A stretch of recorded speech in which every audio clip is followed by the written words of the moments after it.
Les donateurs juifs et conservateurs ont eu gain de cause, la présidente de Harvard Dr. Claudine Gay a remis sa démission. L'expérience n'aura été que de courte durée pour l'américaine d'origine haïtienne, la Dr Claudine Gay.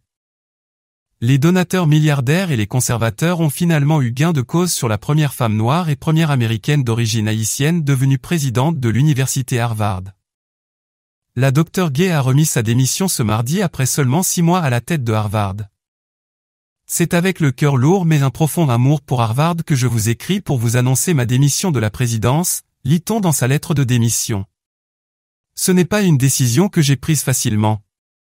En effet, cela a été difficile au-delà des mots, car j'avais hâte de travailler avec un si grand nombre d'entre vous pour faire progresser l'engagement envers l'excellence académique qui a propulsé cette grande université au fil des siècles, a fait savoir la Dr Gay, ajoutant que sa décision a été prise de concert avec les membres du conseil.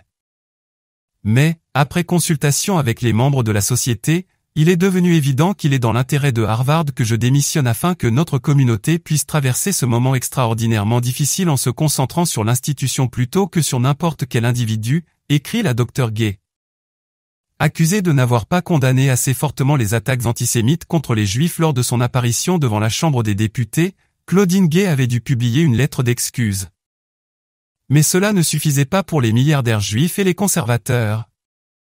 Madame Gay était également accusée de plagiat dans ses travaux universitaires.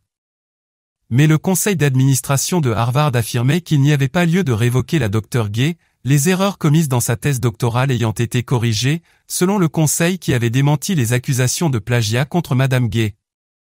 Avec cette démission, la Dr Gay devient la deuxième dirigeante de la Ivy League à perdre son poste au cours de ces 2 dernières semaines.